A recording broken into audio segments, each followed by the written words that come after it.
दोस्तों नमस्कार। महात्मा गांधी की आत्मकथा सत्य के प्रयोग के भाग 2 का यह 12वां एपिसोड है और ये छोटा होगा क्योंकि भाग 2 में ये अंतिम एपिसोड है। इसके बाद आत्मकथा का तीसरा भाग शुरू होगा, तो अगला वीडियो थोड़ा बड़ा होगा। तो इसका शीर्षक है जल्दी लौटिए। मद्रास से मैं कलकत्ता गया। कलकत्ते में मेरी कठिनाइयों का पार न रहा। वहाँ मैं ग्रेट ईस्टर्न होटल में ठहरा। किसी से जान पहचान नहीं थी। होटल में टेलीग्राफ के प्रतिनिधि मिस्टर एलर थारपर से पहचान हुई। वे बंगाल क्लब में रहते थे। उन्होंने मुझे वहाँ आने के लिए न्योता। उस समय उन्हें पता नहीं था कि होटल के दीवान खाने में किसी हिंदुस्तानी को नहीं ले जाया जा सकता। बाद में उन्हें इस प्रतिबंध का पता चला। इससे वह मुझे अपने कमरे में ले गए। हिंदुस्तानियों के प्रति स्थानीय अंग्रेजों का तिरस्कार देखकर उन्हें खेद हुआ। मुझे दीवान खाने में ले जाने के लिए उन्होंने क्षमा मांगी। बंगाल के देव सुरेंद्र नाथ बनर्जी से तो मुझे मिलना ही था। उनसे मिला। जब मैं मिला, उनके आसपास दूसरे मिलने वाले भी बैठे थे। उन्होंने कहा, मुझे डर है कि लोग आपके काम में रस नहीं लेंगे। आप देखते हैं कि यहाँ देश में ही कुछ कम विडम्बनाएं नहीं है। फिर भी आपसे जो हो सके अवश्य कीजिए। इस काम में आपको महाराजाओं की मदद की जरूरत होगी। आप ब्रिटिश इंडिया एसोसिएशन प्रतिनिधियों से मिलिए।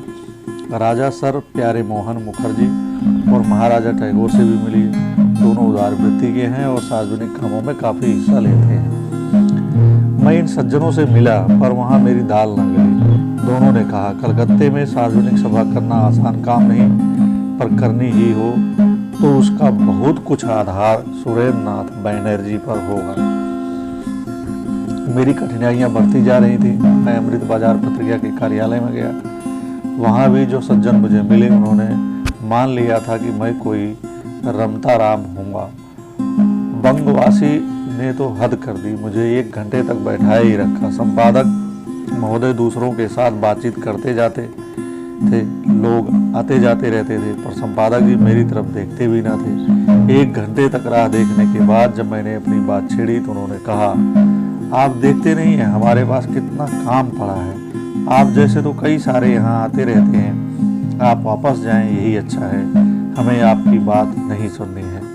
मुझे क्षण भर दुख तो हुआ, पर मैं संपादक का दृष्टिकोण समझ गया। बंगवासी की ख्याति मैंने सुन रखी थी। संपादक के पास लोग आते जाते रहते हैं, यह भी मैंने देख सका था। वह सब उनके परिचित थे। उनका अखबार हमेशा भरा पूरा रहता था। उस समय दक्षिण अफ्रीका का नाम भी कोई मुश्किल से जानता था। नित नए आदमी अपने दुखड़े लेकर आते ही रहते थे। उनके लिए तो अपना दुख बड़ी से बड़ी समस्या होती, पर संपादक के पास ऐसे दुखियों की भीड़ लगी रहती थी। वह बेचारा सबके लिए क्या कर सकता था, पर दुखिया की दृष्टि में संपादक की सत्ता बड़ी चीज होती है। हालांकि संपादक स्वयं तो जानता है कि उसकी सत्ता उसके दफ्तर की दहलीज भी नहीं लाग पाती। मैं हारा नहीं, दूसरे संपादकों से मिलता रहा। अपने रिवाज के अनुसार मैं अंग्रेजों से भी मिला। स्टेट्समैन और इंग्लिशमैन दोनों दक्षिण अफ्रीका के सवाल का महत्व समझते थे। उन्होंने लंबी मुलाकातें छापी। इंग्लिशमैन के मिस्टर सैंडर्स ने मुझे अपनाया। मुझे उनके दफ्तर और अखबार का उपयोग करने की पूरी अनुकूलता प्राप्त हो गई। उन्होंने अपने अग्रलेख में काटछांट करने की भी छूट मुझे दे दी। यह कहना अतिशयोक्ति न होगी कि हमारे बीच स्नेह का संबंध हो गया। उन्होंने मुझे वचन दिया कि जो मदद उनसे हो सकेगी वह करते रहेंगे। मेरे दक्षिण अफ्रीका लौट जाने पर भी उन्होंने मुझसे पत्र लिखते रहने को कहा और वचन दिया कि स्वयं उनसे जो कुछ हो सकेगा वह करेंगे। मैंने देखा कि इस वचन का उन्होंने अच्छा सा पालन किया और तब तक वह बहुत बीमार नहीं हो गए। मुझसे पत्र व्यवहार करते रहे। मेरे जीवन में ऐसे मीठे संबंध अनेक जुड़े हैं। मिस्टर सैंडर्स को मेरी जो बात अच्छी लगी वह थी अतिशयोक्ति का अभाव और सत्यपरायणता।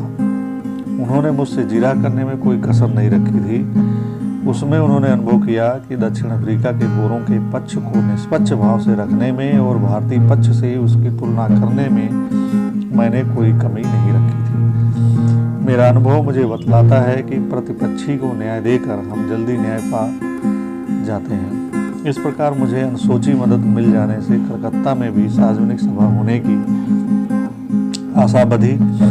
इतने में डरबन से तार मिला, पार्लियामेंट जनवरी में बैठेगी, जल्दी लौटिए। इससे अखबारों में एक पत्र लिखकर मैंने तुरंत लौट जाने की ज़रूरत जता दी और कलकत्ता छोड़ा।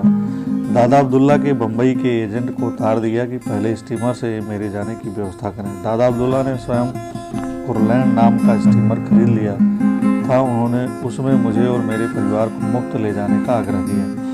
मैंने उसे धन्यवाद सहित स्वीकार कर लिया और दिसंबर के आरंभ में कुरलैंड स्टीमर से अपनी धर्मपत्नी, 2 लड़कों और अपने स्वर्गीय बहनोई से एकमात्र लड़के को लेकर दूसरी बार दक्षिण अफ्रीका डरबन के लिए रवाना हुआ। धन्यवाद। अगले एपिसोड में इस आत्मकथा के तीसरे भाग का पहला एपिसोड